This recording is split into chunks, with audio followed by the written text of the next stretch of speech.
We were just talking about a couple members of the media are saying that playing in New York, playing at the Garden, seeing these celebrities, that maybe it's too big for the Knicks, that they get somehow off their game when they play at home. You buy into that? What's up, Dan? Thanks for having me. Yeah. Nah, I don't buy into it.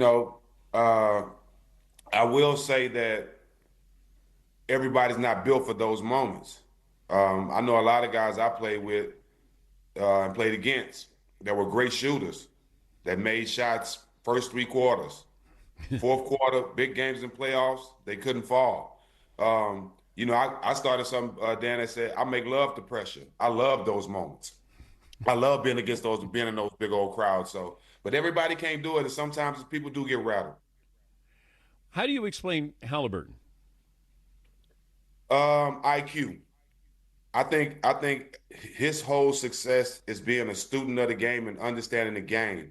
To have 30-something points, 10 rebounds, and 15 assists with no turnovers for like the sixth time, that's all IQ. You have to be your brain and the way you think in the game is so ahead of the guys around you and the guys you're playing against that the plays you're making are just so ahead that's why he's not getting turnovers. So I just think his high IQ, and it's not surprising that his IQ is so high because my personal opinion, and I really stand on this, Pop is the greatest coach I played for, but the highest IQ and the smartest coach I played for is definitely Rick Carlisle. X's and O's is not even close. Okay, but give us a for instance. Like, how do you come to that conclusion? Perfect example. These days, as you know, the offense is created through a lot of handoffs, passes and screens, and normally it's the point guard to the guard. The point guard gets it back and gets a screen from the big man. Well, Rick put a wrinkle in the timeout in New York for game one. Halliburton brought it up full court, and instead of throwing it to the guard and getting the pick, he threw it to the big man. The guard picked, and he ran off, got a running start, and it was an easy layup for the big man. But that was just a wrinkle Rick put in at a timeout that the Knicks wasn't prepared for, and they got him an easy shot out of timeout. Yeah, I've known Rick, gosh, probably 40 years when he was playing in college, and then of course, he was with the Celtics, and I know we don't like to say this. Somebody got out coached. Does it happen? How often does it happen at this level where somebody is getting out coached? It happens a lot, but it really gets magnified in the postseason because each possession counts and each game it's about making adjustments. Um, I really seen it when we got into the brawl and I missed half the season and Ron missed the whole season. We came back and still made it to the second round. That was basically our Rick's coaching, having us prepared, knowing everything about the other team. And to get to the second round after everything we've been through that year, that's a big testament to how we was coached by Rick and Mike Brown. How often do you get asked about the brawl with the Pistons? Probably every 40 minutes. Really? Everywhere I go, the people bring it up. What do they say? Oh man, I loved you in the brawl, man. You did what you're supposed to do in the brawl. Duh, duh, duh. Yeah, but you don't know about the 3 million I lost and how the jacket I had on my back for the rest of my life. I hear it a lot, but it's some people are kind of disrespectful for it when they say it, and some people are very respectful. And I can notice the difference, but I've done so much more than that in my life. Yeah, I want to be known for being a loyal guy. I will always be that, but I didn't move. I didn't move on from it. Stephen Jackson, All the Smoke podcast.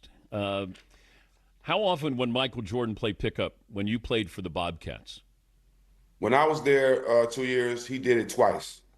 He actually came out there and played one-on-one with some guys, but one day he really tore into my butt and came to practice and wanted to make a statement to the team because we was kind of feeling ourselves. And he showed up in practice one day and destroyed us. And me and him kind of had a verbal back and forth because I'm a competitor, but it didn't go the way I wanted it to. Okay. When did when did you know Mike was being serious, that he was coming to play? When he showed up with a practice uniform on. That's when I knew he was serious. He showed up with some Jordan shorts and he had the second team practice jersey on. That's when I knew it was a problem, and that's when I knew he was mad. Did you think he would respect? Like, you don't want to talk to him. Yeah, Mike's human to me though. Like, even though he's my idol and I idolize him, he's the best ever. If I get a chance to play against him and compete, I'm gonna compete against anybody. I ain't gonna even lie. If God challenged me to a one-on-one, I'm gonna try to beat him. That's just the way I play. I love the game. I play with passion. But Are you talking everybody. about God Sham God? Is that who you're No, talking about? I'm talking about the one and only God. Oh, okay. All right. Because I might be able to take God Sham God right now. Hey, I don't know. Sham God been working for the Mavericks. He's still in good shape. Do you think Michael could have still played in the NBA when he was there challenging you guys in practice? Uh, no. I think for half court and the way we were practicing, we stayed on half court. We went to like 8 points. It was better for him because he didn't have to get back up and down. I don't think he could, but that's Michael Jordan, man. Anything he put his mind to, he did. OKC is a defensive team. We tend not to highlight this. We want excitement. We want scoring up and down. If OKC is going to win a title, they're probably going to win it thanks to defense and what Shea Gilgeous does. How would you describe OKC's approach? Um, the only reason I have a championship right now, Dan, is because we had the number one defense in the league. Our defense wins championships. I think the teams people underrate defense. Defense says a lot of things. When you have the number one defense, when you have the number one defense in the league, and also the best team in the league, that says that your whole team is playing balls out. Your whole team is competing to the ultimate level. Everybody's out there trying to stop their man. Everybody's competing. They're on a string in defense. When one man gets beat, the other guy knows where he has to be without even thinking about it. That's the teams that win championships. And this has been this team the last 2 years, one of the top defensive teams. I love it because scoring points these days in the NBA is easy because you have so many guys that in the league today that are role players. They only can do one or two things. I've never seen a time in the NBA where guys my size are strictly handoff and screen guys, can't even shoot. Like my size, when I was playing, we were playing point guard, two guard. So like the game has changed, so it's so easy. So when you see guys out there actually competing on defense, when guys don't in the league as much, because this is a softer era, I love OKC and the way they're approaching it. And the reason why I think they have that San Antonio type approach, it starts with Sam Presti. He put that team together. He started there, and he was there when I was in San Antonio, soaking everything up. So I can see why they're having this success. How often did Pop yell at you in San Antonio? Probably every 10 minutes. I needed it, though. I needed it. I remember Brent Barry telling me that when all else failed, he knew he was going to get yelled at by Coach Pop. Yeah, you know what? A lot of it was warranted because he was trying to make me a professional, but also make me a man. And I was coming out the games thinking, I can play basketball. Why am I coming out? This is the NBA, bro. You have to rest. You have to come out. So it was a lot of things that I didn't understand as a young kid coming into the league, but. Pop handled me right. Like a lot of times when I came out the game and I was screaming and cursing, he wouldn't come down there. He'll send Mike Brown.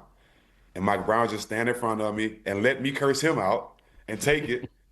I'll calm down, then Papa put me back in the game later. But it worked. It worked a lot. But at the beginning, Dan, I was frustrated and cursing Pop out. Didn't understand what he was doing. We've come up with the Hall of Very Good. Players that, like Joe Johnson's in the Hall of Very Good. Jamal Crawford, Hall of Very Good. Guys that probably aren't going to make the Hall of Fame. Do you have any additions that you would like to add to the Hall of Very Good? So let me ask you this. They say the Hall of Fame is your whole life of basketball, right? Not just your NBA career, right? Yeah, college, international play.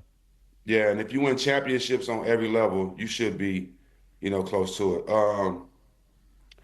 For me personally, on the highest level, I mean, I've won a championship on every level of basketball I played, from high school, Big Three, NBA, overseas, you name it. But as a peer of a lot of these guys, I feel like Stephon Marbury should be a Hall of Famer. I feel like Jermaine O'Neal should be a Hall of Famer. I feel like Ron Artest should be a Hall of Famer. Like all these guys I'm saying should be in already because of what they've done in the game. We all know Ron had trouble. We know he made some mistakes, but he was Defensive Player of the Year. And we all know as peers, a clear mind, Ron could have been MVP and Defensive Player of the Year of multiple years. He just dominated. So I look at guys like even, I wouldn't say he Hall of Fame, but he could have had a Hall of Fame career if he wouldn't have got hurt. Brandon Roy, somebody I speak highly of. So like I look at it different because my stats are better than Mo Cheeks. My career stats, he's in the Hall of Fame. So, I can compare my stats to some people in the Hall of Fame. And so if I can compare myself, then why a guy like Jermaine O'Neal, Rasheed Wallace, these type of guys, they should be shoe-ins because they were that dominant in the game. Do you think you should be in the Hall of Fame? No. No. Okay. All right. I love the honest answer. Yeah, no, I don't. I know I've had a better career and I've done better things in my life than some of the people in the Hall of Fame, as far as basketball wise. But me being in the Hall of Fame now, I know that brawl and some of the that notch and the stuff. Some of the stuff I've been into is a big knock, and they don't look at stuff like that. But to my peers, I hear from all my peers, I'm in the Real Brother Hall of Fame. I take that more. Where is the Real Brother Hall of Fame? Where is that building? So that it's a group of brothers who all played in the NBA, who all got some type of ridiculed by the NBA or mistreated or misunderstood by the NBA, but guys that could actually play the game, that won in the game. I made a rookie All-Star. I would have made All-Star games if I didn't get into that trouble because I had great years, 6 years average of 20 plus. So it's just a group of brothers that all was misunderstood, that actually played the game well. Some of us have championships, some of us don't, but we all appreciate the road that we took to get where we at, and all of us had a tough road to get there. Latrell Sprewell is in that. He's definitely in club. there. Allen Iverson is the leader. Iverson he's the president? And he's the president because 98% of the guys that's in that group, he showed all of us that we can be us without compromising who we are and still be successful. And it don't matter how you look, how you walk, how you talk, as long as you do your job. And Allen Iverson showed me that, and that was the main reason why I was able to be myself and not compromise nothing. Yeah, I made mistakes, but I owned up to all of them, and I'm still me today. Allen Iverson says, be yourself because everybody else is already taken.